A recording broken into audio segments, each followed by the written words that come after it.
యాదవ సోదరుల కోసం నేనన్నాడు గొర్రెల పంపిణీ పెట్టినాం, మత్స్యకారుల కోసం చేప పిల్లల పంపిణీ పెట్టినాం. మొదట్లో కాంగ్రెస్ వాళ్ళు మమ్మల్ని ఎగతాళి చేసినారు. ఇవేం స్కీములండి, చేప పిల్లలు గొర్రె పిల్లలని మమ్మల్ని ఇన్సల్ట్ చేసినారు. కానీ యాదవ సోదరులకు ఎంత మేలు జరిగింది, మత్స్యకారులకు ఎంత మేలు జరిగింది, ఎంతెంత పెద్ద చేపలు పెరిగినాయి తెలంగాణలో, బ్రహ్మాండంగా లాభపడ్డారు. ఈరోజు వాళ్ళు చెప్పినారు ఎలక్షన్లలో, మేము గొల్ల వాళ్లకు యాదవ సోదరులకు 2 లక్షల రూపాయలు ఇస్తాం డైరెక్ట్గా అని అది బంద్ చేసినారు. ఎందుకు బంద్ చేయాలా? ఇలా ఒక్క యూనిట్ కూడా ఎవరికి రాలేదు.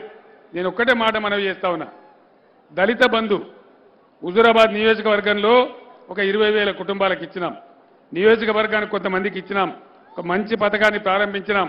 ఆనాడు కాంగ్రెస్ పార్టీ ఎలక్షన్లలో ఏం చెప్పింది, కేసీఆర్ 10 లక్షలు ఇస్తున్నాడు, మేము 2 లక్షలు కలిపి 12 లక్షలు ఇస్తాం అని చెప్పినారు. ఇస్తున్నారా దళిత బంధు? వచ్చిందా ఎవరికన్నా? అంటే ఏంది, ఎందుకు బంద్ చేయాలా? దళితులు బాగుపడద్దా? ఇట్లా నాకు ఇప్పుడు యాది లేనన్ని 420 పథకాలు వాళ్ళ ఇష్టం ఉన్నట్టు చెప్పినారు. ఉద్యోగ సోదరులకు చెప్పినారు, తక్షణమే డిఏలు ఇస్తాం. ఇంకా 4వ డిఏ వచ్చింది తప్ప ₹1 కూడా ఇయ్యలే.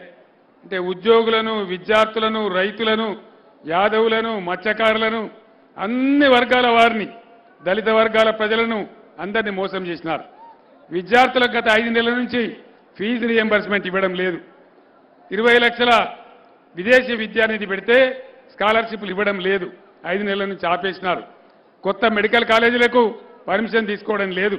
మేము తెచ్చిన 33 కాలేజీలలో కొన్ని కొత్తవి ఉంటే వాటి పర్మిషన్ కూడా తీసుకుంటలేరు. అంటే పూర్తి నిష్క్రియాపరంగా ఈ కాంగ్రెస్ ప్రభుత్వం ఉన్నది. దీనికి ఉల్టా రాహుల్ గాంధీ వచ్చి మొన్న నిర్మల్ సభలో చెప్తా ఉన్నాడు, మా ప్రభుత్వం తెలంగాణలో 2,500 రూపాయల చొప్పున ప్రతి మహిళకి వేస్తా ఉన్నాం, కాబట్టి చాలా సంతోషంగా ఉందని చెప్పినాడు. ఎక్కడైనా వేసిన రామ్మా మీరు మహిళలున్నారు? ఒక్క మహిళకు కూడా రాలేదు కదా. ఆయన రాహుల్ గాంధీ కాదు, కాంగ్రెస్ జాతీయ మహిళా అధ్యక్షురాలు అల్కా లాంబా అని, ఆమె కూడా నిన్న చెప్తా ఉన్నది, నారీ శక్తి అని ఒక మీటింగ్ పెట్టి, మహిళల మీటింగ్ పెట్టి ఆల్రెడీ వేస్తున్నాము అని చెప్తుంది. ₹1 కూడా వాళ్ళకి రాలేదు, వచ్చే పరిస్థితి కూడా లేదు. కాబట్టి మీ అందరినీ కూడా నేను కోరేది, దయచేసి విజ్ఞతతోని ఆలోచించి మంచి వాళ్ళకు ఓటేస్తే మంచి జరుగుతుంది, మంచి పార్టీ గెలిస్తే మంచి జరుగుతుంది. మీరు వినోద్ కుమార్ గారు ఒక ఉద్యమ కార్యకర్త కాబట్టి ఆయన గెలిపించాలని నేను కోరుతా ఉన్నా.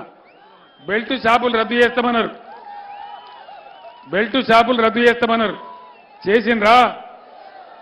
బెల్ట్ షాపులు రద్దు చేయలేదు, కానీ మందు కొట్టుడు అయితే పెరిగింది, బ్రహ్మాండంగా పెరిగింది, మద్యం అమ్మకాలు పెరిగిపోయినాయి. ఇట్లా ఈ విధంగా అన్ని విధాల మోసం ఉంది.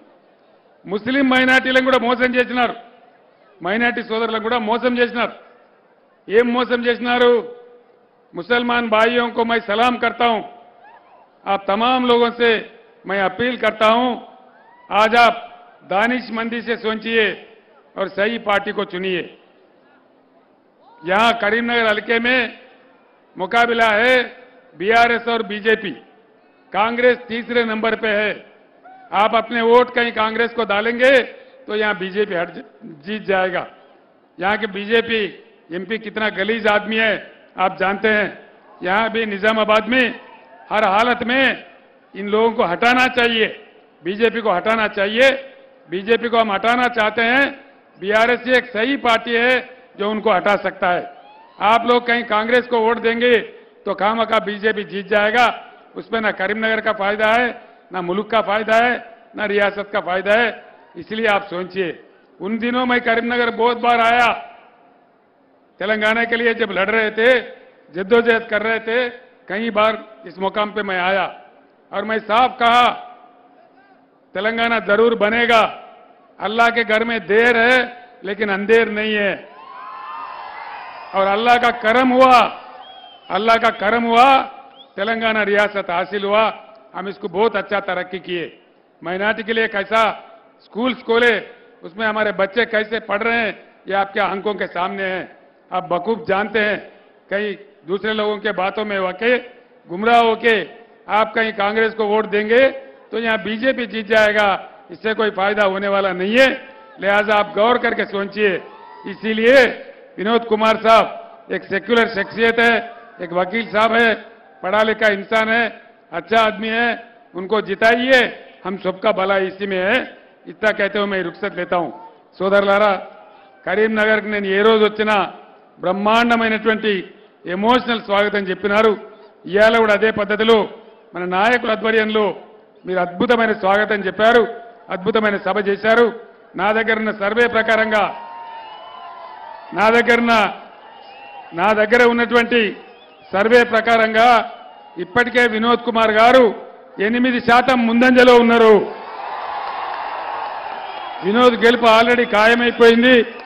మీ అందరూ కూడా దయచేసి అందరూ కూడా 13వ తేదీ వరకు ఇదే ఆవేశంతో కృషి చేసి బ్రహ్మాండమైన మెజార్టీతోని వినోద్ కుమార్ గారిని గెలిపించాలని కోరుతూ నేను సెలవు తీసుకుంటా ఉన్నా.